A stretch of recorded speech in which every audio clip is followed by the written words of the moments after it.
Hi friends, நேற்று நடந்த big பாஸில் என்ன நடந்துச்சு அப்படின்னு சொல்லிட்டு சின்னதாக ஒரு ரிவ்யூ மாதிரி பார்த்துடலாம். இவங்க எல்லாமே வீட்டுக்கு வெளியில் உட்காந்து டான்ஸ் ஆடிட்டு பாட்டு பாடி ஜாலியாக என்ஜாய் பண்ணிட்டு இருக்காங்க. உள்ளே பார்த்தீங்க அப்படின்னா 3 பேர் மங்கிக்குள்ளே போட்டுட்டு 3 பேர் உள்ளே வந்து இருக்கிற திங்ஸ் எல்லாம் எடுத்துகிட்டு போயிட்டாங்க. அவங்க ஆல்ரெடி எல்லாம் க்ளீன் பண்ணி தான் வச்சுருந்தாங்க. ஃபுல் க்ளீன் பண்ணி பின்னு, ஊசி, குண்டு எந்தெந்த காஸ்மெட்டிக் ஐட்டம் இருக்கோ அது எல்லாத்தையும் பார்த்து எல்லாத்தையும் எடுத்துகிட்டு போயிட்டாங்க. உள்ளே வந்து பார்த்தா உள்ளே எதுவுமே இல்லை. வெங்காயம் வச்சுருந்தாங்க, வெங்காயம் இல்லை, அது இல்லை, இது இல்லைன்னு ஒரே புலம்பல். அதுக்கப்புறம் பிக் பாஸ் கொடுத்து அனுப்பிச்சிட்டாரு. இதை வச்சு தான் இந்த வாரம் நீங்கள் ஓட்டி ஆகணும். நாங்கள் உங்களுக்கு டாஸ்க் கொடுப்போம், அதை வச்சு நீங்கள் வேணால் வந்து எடுத்துக்கலாம் உங்களுக்கு தேவையான ஐட்டம் அப்படின்னு சொல்லிட்டு 2 டீமாக பிரிஞ்சு அந்த டாஸ்க் வந்து விளையாட போகிறாங்க. அதில் பார்த்தீங்க அப்படின்னா ரவை கொடுத்துருக்காங்க, கொஞ்சமாக அரிசி கொடுத்துருக்காங்க, பருப்பு கொடுத்துருக்காங்க. அதை வச்சு கஞ்சி பண்ணி சாப்பிடலாம் அப்படின்னு சொல்லியிருக்காங்க. திவாகர் வீடியோ போட்டுட்ருக்காரு, பேஸ்ட் இல்லை ப்ரெஷ் இல்லை, நான் இந்த பிக் பாஸ் வீட்டுக்குள்ளே இருக்கிறேன் அப்படின்னு.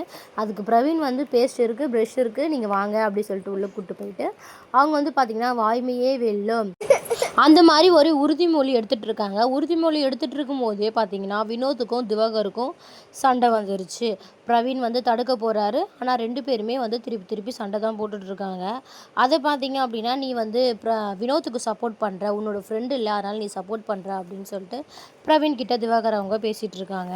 இருந்தாலுமே திவாகருக்கு பிரவீன் மேலே கோவம் போவே இல்லை. வினோத்துக்கு தான் சப்போர்ட் பேசுகிறாரு அப்படின்னு சொல்லிட்டு அவர் கோவமாக தான் இருந்தார். அப்புறம் பிக் பாஸ் வந்து பிரவீன் கிட்ட ஒரு குரல் கொடுக்குறாரு, நீங்கள் என்ன ஆர்மி வீட்டு மாதிரி வச்சுருக்குன்னு சொல்லிட்டு நீங்கள் மட்டும் இப்படி இருக்கீங்களேன்னு கேட்டதுக்கு, அவன் சும்மாவே ஆடுவான், நீங்கள் சலங்கை கட்டி விட்டீங்க அப்படின்ற மாதிரி பார்வதி சொல்கிறாங்க. அதுக்கப்புறம் எல்லாரையும் நிற்க வச்சு செக் பண்ணுறாங்க. ஃபுல் செக் பண்ணதில் பார்த்தீங்கன்னா நெயில்ஸு, அப்புறம் அவங்க வந்து காஸ்மெட்டிக்ஸ் ஐட்டம் வச்சுருக்காங்களா அப்படின்னு பார்க்குறாங்க. அதுக்கப்புறமேட்டு பார்வதி கேட்குறாங்க, நீங்கள் இந்த வீட்டை வந்து ஆர்மி மாதிரி தான் கொண்டு போகிறீங்களா அப்படின்னு கேட்டதுக்கு, சோல்ஜர்ஸ் மாதிரி தான் நாங்கள் இருக்கணுமா அப்படின்னு கேட்குறாங்க. அப்படிலாம் இல்லை, அப்படியே மழுப்புனாங்க. கொஞ்சம் நேரத்தில் ஆமாம் அப்படி தான், அதை சொல்லிட்டு போங்க, நாங்கள் ஏன் அப்படி பண்ணணும் அதை ஒரு டாபிக் வச்சு பார்வதி வந்து சண்டை போட்டுட்ருக்காங்க. அப்புறம் பார்த்தீங்கன்னா என்னாலலாம் பண்ண முடியாது, எனக்கு வந்து அங்கே சரியில்லை, இங்கே சரியில்லை, எனக்கு உடம்பு சரியில்லை, என்னாலலாம் எதுவுமே பண்ண முடியாது, பண்ணுன்றவங்க பண்ணுங்க, இல்லைனா பண்ணாதீங்க.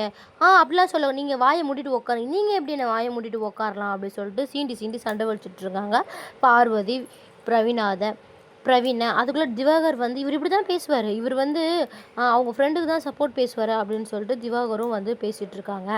அப்புறம் 5 ஓட்டு உன்னால் தான் நான் வாங்கணும்னு சொல்லிட்டு வினோத் பேசிகிட்டு இருக்கான் அப்படின்னு சொல்லிட்டு பேசும்போது வினோத் வந்து நான் அதெல்லாம் சொல்லவே இல்லையே அப்படின்ற மாதிரி வினோத் கூட பார்வதி அவங்க சண்டை போட்டுட்ருக்காங்க.